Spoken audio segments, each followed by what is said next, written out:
Hello, it is ODST Journal back once again with another video. Today we'll be showing off player fleet starbases for Starfleet's faction of Star Trek Online.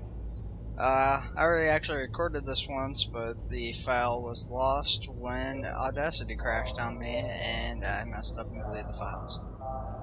Anyways, this is a Tier 1 starbase. It's only got a few extras unlocked here. As you'll see as I go through, there's a lot of different contacts that are automatically in the starbase from the beginning, but you just can't access them, such as my counselor, bartender, and chef over here.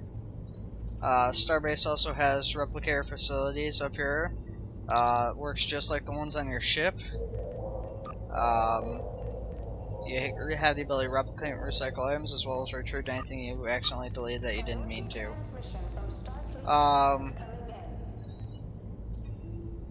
If you, I didn't record it, but if you look in the upper right hand corner under my map, there's a fleet section just to the right of the duty officers and just to the left of the drop down menu.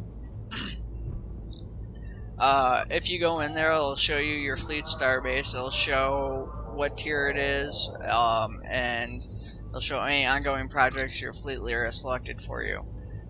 Depending on the projects, it'll grant your fleet new abilities. Currently, we are working on a tactical officer for ours, which would increase the tactical options available for the starbase.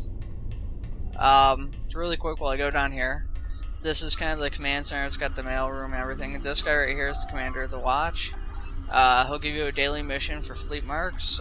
Missions vary day to day. I've had to check weapons lockers and do a couple things out in space around the station so far since I've joined this fleet. Bank's unavailable right now.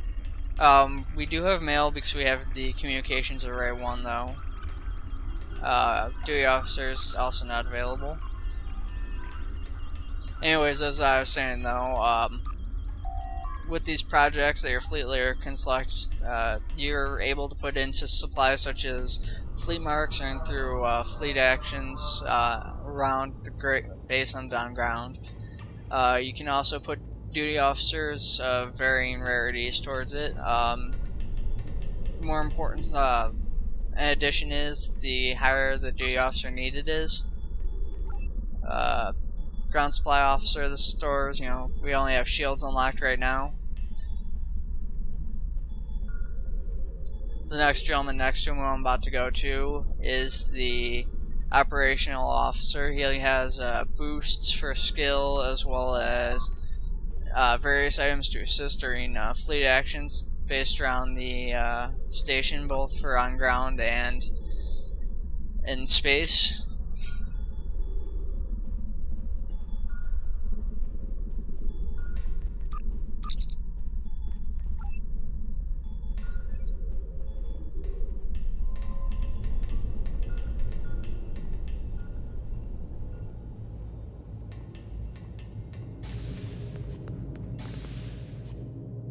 Not really sure what the point of this is. It just seems to be here for decoration.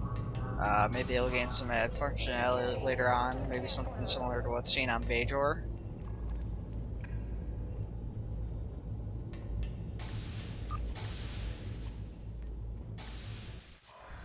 Three other levels, one for each division.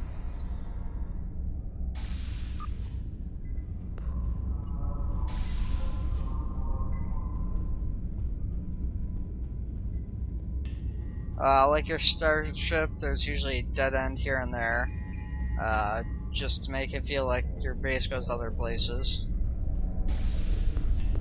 Each level also contains a duty officer personnel for each specialization, as well as other functionalities. As with both of those and everything else, those have to be unlocked, and in this case most of them aren't. Really not a whole lot else going on down here, just the couple people in this room, and then there's like a little lab that really has nothing going on that I'm about to show off.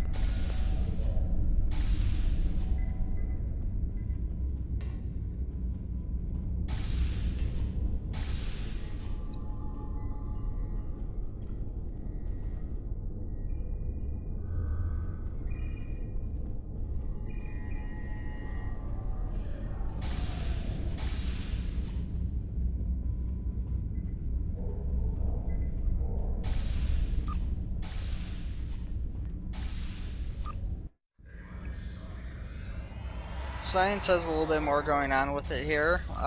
They'll retrain your officers and reskill yourself, as well as heal any wounds. And of course the specialization duty officer contact. For those of you who have watched my past videos for Star Trek Online, you may have seen my old fleet base. I guess it's not really a star base, but that was made before this came out. It was made using the Foundry. Thing with that is it was a lot more unique than these, where, you know, if you go inside of these, they're going to generally be pretty much the same everywhere. The only difference is the outside will look different, and there'll usually be probably some different people unlocked here. With Foundry Starbases, though, you have the ability to make it something totally unique, unlike anything anybody else ever has. You can actually make a space station, you can make a ground base, you can put in contacts with actual names that you want. Depending on how creative you can get, you do a bunch of other stuff. You can put in controls for battle damage.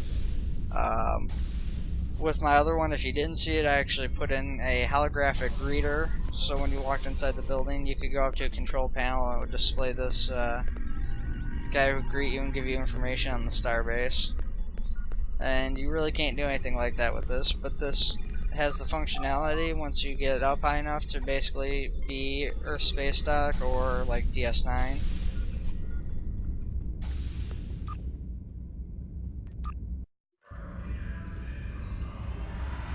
And finally, tactical. This has ship selection, and it's also got the commanding officer's ready room. That mission I mentioned before for the daily, where I had to check the weapons lockers, took place right over here in the right-hand corner.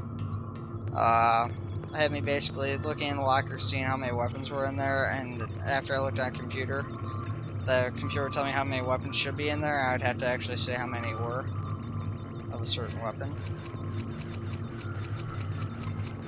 One of the other advantages to being a fleet now, though, is the fleet ships, which I'll get to in a little bit here.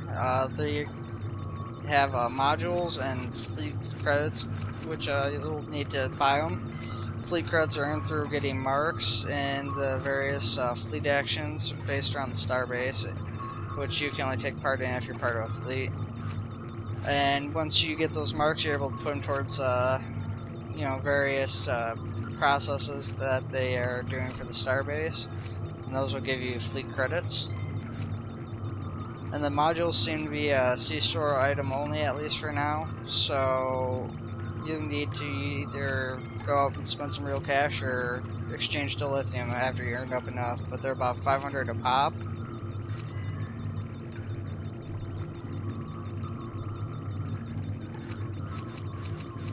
The Akira and the Nebula class refit were both it was about 20,000 or something like that, and then had 4 modules, so 4 modules at 500 pop kind of cost you a good penny. Ship selection officer.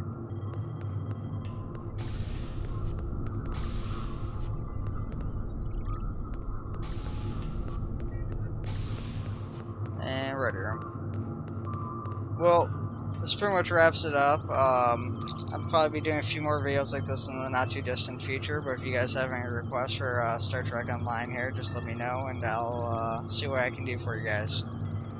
Alright, and you guys have a good one.